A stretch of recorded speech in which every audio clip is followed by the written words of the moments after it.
దివ్యవాణి TV ప్రేక్షకులందరికీ శుభోదయం. యేసుక్రీస్తు పరిశుద్ధ నామంలో ప్రియులారా, మీ అందరికీ స్వాగతం, సుస్వాగతం.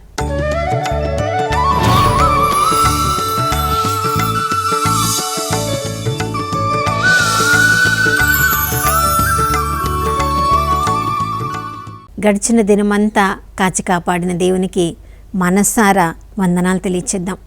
ప్రియులారా, నమ్మదగిన దేవుడు, విశ్వసనీయుడు ఈ ఉదయకాలంలో మనందరిపై నూతనంగా తన ప్రేమను, కరుణను, కృపను కుమ్మరించానని వాగ్దానం చేసిన దేవుడు విలాపగీతములు 3వ అధ్యాయము 22-23 వచనాల్లో ఆయన వాగ్దానం చేశారంటే తప్పకుండా దాన్ని నెరవేర్చి తీరుతారు. కానీ ఎవరెవరైతే ఆ వాగ్దానాన్ని తెలుసుకొని ఉంటారో, ఎవరెవరైతే ఆ వాగ్దానాన్ని విశ్వసిస్తారో, ఎవరెవరైతే ఆ వాగ్దానాన్ని ధ్యానిస్తూ ఉంటారో, ఎవరెవరైతే ఆ వాగ్దానం మీద నమ్మకంతో ముందుగానే దేవునికి వందనాలు తెలియచేస్తారో, ఆ దేవునిపై ఆధారపడుతున్న ప్రతి ఒక్కరికి నమ్మదగిన దేవుడు, విశ్వసనీయుడు మనందరినీ ఆశీర్వదించారు. ఆ ప్రభువులో ఆనందంగా, విజయవంతంగా ఈరోజంతా మనం జీవించుదాం. ప్రియులారా, మనం ఎవరినైనా ప్రేమిస్తే మన ధ్యాస అంతా కూడా వారి మీదనే ఉంటుంది. ఎప్పుడెప్పుడు వాళ్ళతో మాట్లాడదామా, ఎప్పుడెప్పుడు వాళ్ళని చూద్దామా, ఎప్పుడెప్పుడు వాళ్ళ దగ్గరికి వెళ్దామా, ఎప్పుడెప్పుడు వాళ్ళతో సమయాన్ని గడుపుదామా, ఎంత ఎక్కువ సమయాన్ని గడుపుదామా, ఎప్పుడెప్పుడు మరలా ఫోన్ చేసి మాట్లాడదామా కదా. తల్లిదండ్రులను చూడండి, ఎప్పుడెప్పుడు తమ బిడ్డల ఫోన్ వస్తుందో ఎదురు చూస్తూ ఉంటారు. వృద్ధాప్యంలో ఉన్న వాళ్ళకి ఇక పిల్లల మీద ధ్యాస తప్ప ఏది ఉండదు. ఎప్పుడెప్పుడు ఫోన్ చేస్తారా అని ఆ ఫోను ఇంటి లోపలికి వెళ్ళినా, బయటికి వెళ్ళినా, ఎక్కడికి వెళ్ళినా దాన్ని చాలా అతి ప్రియమైన వస్తువుగా తీసుకొని వెళ్తారు. ఆ ఫోన్తో ఇక ఏ అవసరం వాళ్ళకి లేదు. కానీ తమ బిడ్డలు ఎప్పుడెప్పుడు ఫోన్ చేస్తారో వెంటనే వారి స్వరాన్ని వినాలని వాళ్ళకి ఆశ. చూడండి, మనకు కొంతమంది ఫ్రెండ్స్ ఉంటారు, ప్రతిరోజు వాళ్ళతో మాట్లాడతాము. ఆ సమయం కాగానే వాళ్ళకు ఫోన్ చేయాలి, వాళ్ళతో మాట్లాడాలని ఉంటాం. మన తోబుట్టువులు మనకి ఇలా ఇష్టమైన వారితో వారి యొక్క స్వరం వినాలని, వాళ్ళతో మన బాగోగులు పంచుకోవాలని, వారి అవసరంలో మనం తోడుగా ఉన్నామని చెప్పాలని మన మాటల ద్వారా, క్రియల ద్వారా మనకి వారితో గల ఆ ప్రేమ సంబంధాన్ని మనం వ్యక్తపరుస్తూ ఉంటాం. ప్రియులారా, ఈ లోకంలో కొద్ది కాలమే మనం జీవించబోతున్నాం. ఇది ప్రయాణం వంటిది ఈ లోక జీవితం.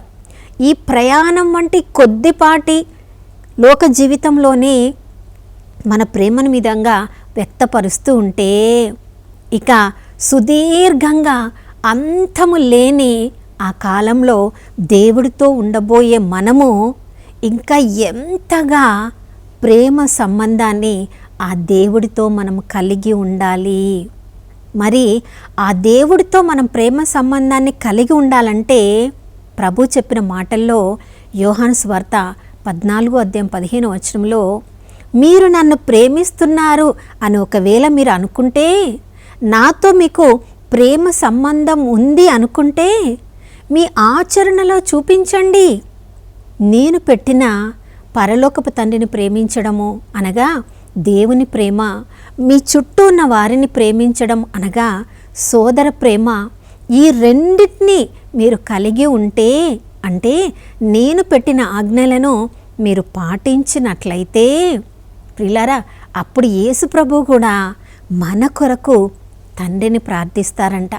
ఎందుకంటే దేవుని ప్రేమ, సోదర ప్రేమ ఈ లోకంలో మనం పంచాలంటే మన శక్తి, మన బలము మనకు సరిపోదు. కాబట్టి మన ఆత్మలో నిరంతరంగా జీవించే ఆదరణకర్త అయిన పరిశుద్ధాత్మ దేవుని మనకు అనుగ్రహించడం ద్వారా ఈ లోకంలో దేవుని ఆజ్ఞలను పాటించడానికి, శక్తిని, కృపను అనుగ్రహించడానికి ఆ పరలోకపు తండ్రికి యేసుప్రభు ప్రార్థిస్తారంట. మరి ఏ విధంగా ఈ లోకంలో దేవునితో సంబంధం పెట్టుకోవాలంటే ప్రియులారా, దేవుడితో మనకు గల సంబంధాన్ని త్రెంచి వేసేది ఒకే ఒకటి, అదే పాపం. ఎక్కడ పాపం ఉంటుందో పరిశుద్ధతకు స్థానం లేదు. దేవుడు నేను పవిత్రుడను అని పేతురు తన మొదటి లేఖలో 1వ అధ్యాయం 15 వచనంలో 16 వచనంలో చెప్తున్నారు. నేను పవిత్రుడను కనుక మీరు కూడా పవిత్రులై ఉండాలని ప్రభు మనందరినీ కోరుకుంటున్నారు. కాబట్టి మొట్టమొదట ఆ దేవుడితో గల సంబంధాన్ని మనం నిరంతరం కలిగి ఉండాలంటే దేవునికి మనకు గల సంబంధాన్ని త్రెంచివేసే ఆ పాపముని మనం ఒప్పుకోవాలి.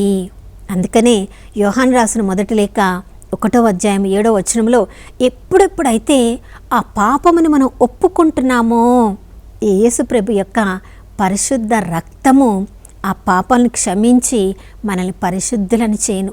కానీ ఎప్పుడెప్పుడైతే ఆ పాపమును నాలో ఏ పాపము లేదు అని మనల్ని మనం మోసం పోసుకోవడమే కాదు, ఆ దేవుణ్ణి కూడా మనం మోసం చేస్తున్న వాళ్ళం అవుతాము. అప్పుడు ఆ దేవుడు మన మీద ఆశీర్వాదం కుమ్మరిస్తున్నప్పటికీ కూడా ఆ ఆశీర్వాదాన్ని మనం అనుభవించలేం ప్రియులారా. అందుకనే కీర్తనకారుడు 32వ కీర్తనలో అన్నాడు కదా, ఎప్పుడెప్పుడైతే పాపము ఒప్పుకోకుండా నేను అలా కఠినంగా ఉన్నానో నా శరీరము నా మనసు అంతా కృషించి నశించిపోతూ ఉంది. ఆ పరిస్థితిని చూసి ఎప్పుడైతే నా పాపాన్ని ఒప్పుకుంటాను అని మనసులో అనుకున్నానో నా దేవుడి యొక్క శక్తి నన్ను ఆదరించింది. తప్పిపోయిన కుమారుడు ప్రియులారా పాపంలో జీవించినంత వరకు తండ్రి వదిలిపెట్టలేదు. తండ్రి ఎదురు చూస్తూనే ఉన్నాడు. కానీ తండ్రి పరిగెత్తుకొని కుమారుడి స్థితికి తండ్రి వెళ్ళలేదు ప్రియులారా. కుమారుడు లేచి తన పాపాన్ని ఒప్పుకొని తన ఉన్నత స్థితిలోనికి కుమారుడు కూడా రావాలని ఎదురు చూస్తూ ఉన్నాడు. ఎప్పుడెప్పుడైతే మనం పాపంలో ఉంటామో దేవుడు మనల్ని వదిలిపెట్టరు. కానీ ఆ పాపపు స్థితి నుంచి లేచి పాపాన్ని ఒప్పుకొని పవిత్రంగా ఉన్న ఆ తండ్రి యొక్క పవిత్ర ఉన్నత స్థితిలోనికి మనము లేవాలని ఆశపడుతూ మన కొరకు ఎదురు చూస్తూ ఉంటారు. అవును ప్రియులారా, రెండవది మన పాపాన్ని ఒప్పుకున్న తర్వాత ఆ పాత అలవాట్లను మనం వదుల్చుకోవాలి. కొలొస్సీలకు రాసిన లేఖ 3వ అధ్యాయం 1-2 వచనాల్లో మనం చదువుతూ ఉన్నప్పుడు ఇక పాత స్వభావాన్ని పాత అలవాట్లను వదిలిపెట్టి అవసరమైతే ఆ స్నేహాలను కూడా వదిలిపెట్టాలి ప్రియులారా. మనకి అది ఆ పాత చెడు స్నేహాలను కలిగి ఉండడం వల్ల ఈ లోకంలో ఉన్నత స్థితిలో మనం ఉండబోతున్నామేమో, ఈ లోకంలో గొప్పవారిగా అందరి చేత గుర్తించబడబోతున్నామేమో. కానీ దేవునితో సంబంధము ఉండడం కంటే ఈ లోకంలో గొప్పవారిగా ఉండి ఆత్మను నశింప చేసుకోకపోవడము ఎంతో అదృష్టకరం.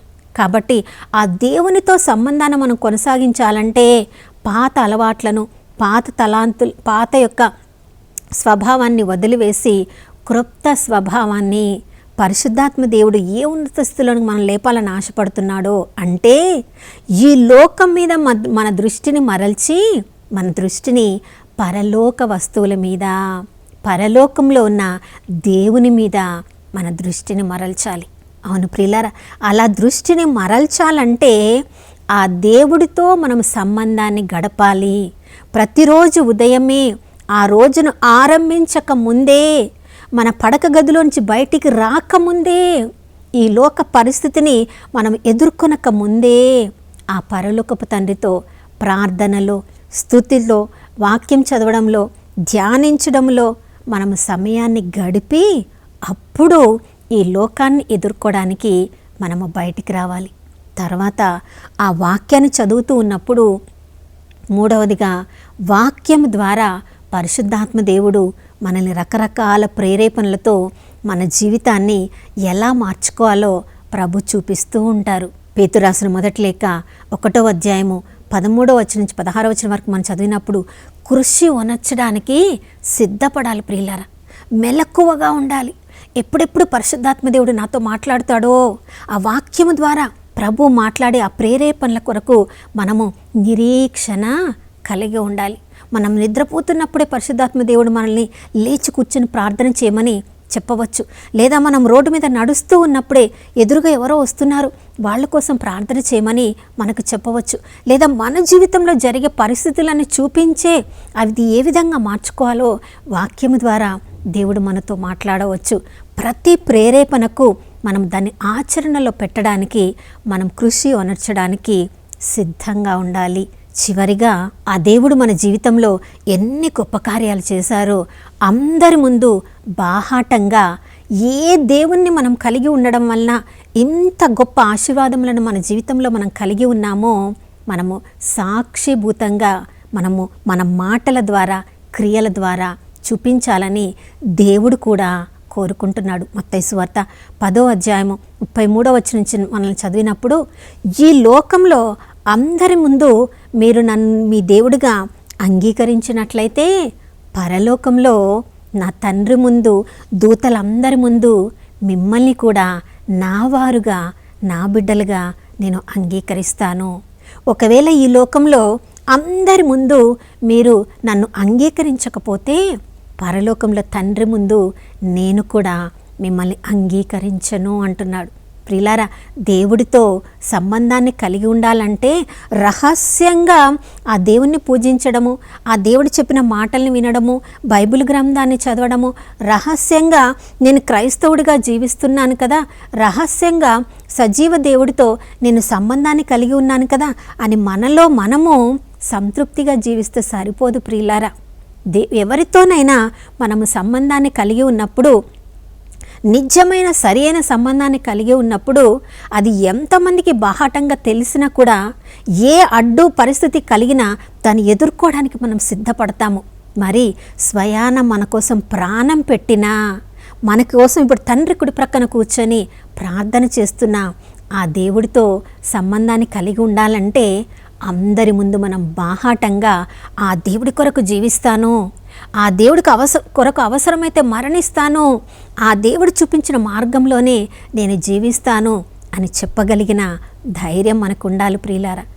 ఈ లక్షణాలను మనం కలిగి ఉన్నప్పుడు తప్పకుండా ప్రతిరోజు మన యొక్క సంబంధం దేవుడితో దృఢపడుతూ ఉంటుంది.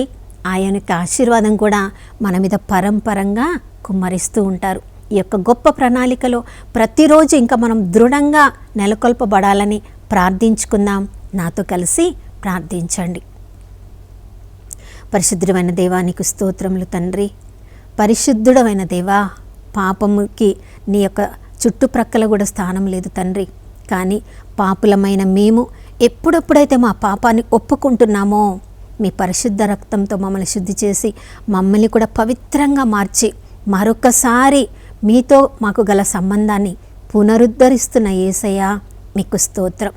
తండ్రి కుడి ప్రక్కన కూర్చొని ప్రభా విజ్ఞాపన పర్తగా మా తరపున న్యాయవాదిగా మీరు ఉన్నారని యోహాను రాసిన మొదటి లేఖ 2వ అధ్యాయం 1వ వచనంలో మేము చదువుతున్నప్పుడు మాకు ఎంతో ధైర్యాన్ని ఊరటనిస్తుంది ప్రభా. నీకు స్తోత్రం అయ్యా. రహస్యంగా నిన్ను అనుసరించడం మాత్రమే కాదు, బాహాటంగా కూడా ప్రభా మేము యేసయ్యకు చెందిన బిడ్డలము, జీవించిన మరణించిన ప్రభువు కొరకే అని ధైర్యంగా మా జీవితాలు సాక్షులుగా ఉండడానికి కృపను దయచేయమని యేసయ్య పరిశుద్ధ నామంలో అడిగి వేడుకొని పొంది ఉన్నాము మా ప్రియ పరలోకపు తండ్రి, ఆమేన్. అవును ప్రియులారా, ఇక నుంచి ఈ లోకం మీద మన దృష్టిని పెట్టకుండా పరలోకం మీద మన దృష్టిని పెడదాం. పాత స్వభావాన్ని వదిలేసి క్రొత్త స్వభావంతో ఈ రోజు నుంచి జీవించుదాం. మరొక నూతన శుభోదయంలో మనం అందరం కలుసుకునే వరకు దివివాణి టీవీని వీక్షిస్తూ ఉందాం. ఇమ్మానుయేలు, దేవుడు మనతో ఉన్నారు.